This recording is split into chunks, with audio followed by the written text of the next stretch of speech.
Welcome to qnawire.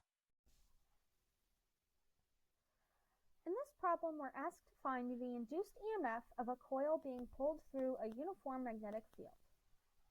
We'll start right away by writing down Faraday's law of magnetic induction, which tells us that the induced EMF is equal to the negative time derivative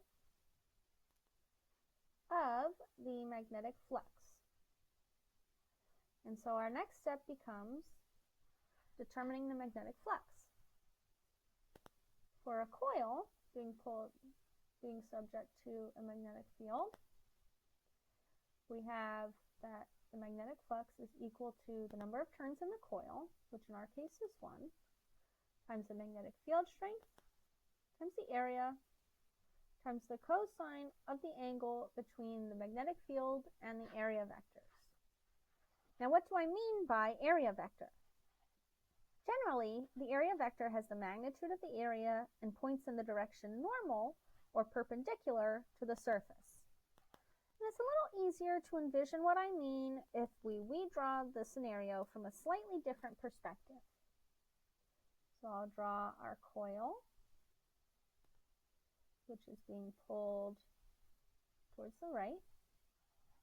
The magnetic field is pointing straight up. And the surface normal in this case, or basically the vector that points perpendicular to the surface, is here. And with this drawing, it becomes a lot easier to see why the angle between the magnetic field vector and the area vector is just 0. And now we can write down our magnetic flux as just being equal to B times A.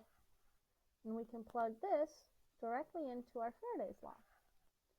So now our EMF is equal to the negative time derivative of B times A. And in this problem, neither B nor A depends on time in any way, and our time derivative becomes 0.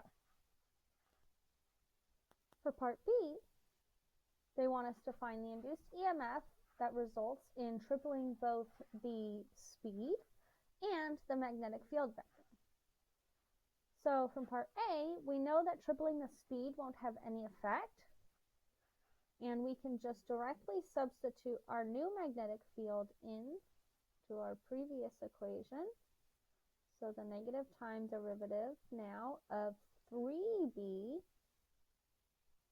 times A, which still doesn't depend on time, and therefore our induced EMF is still 0.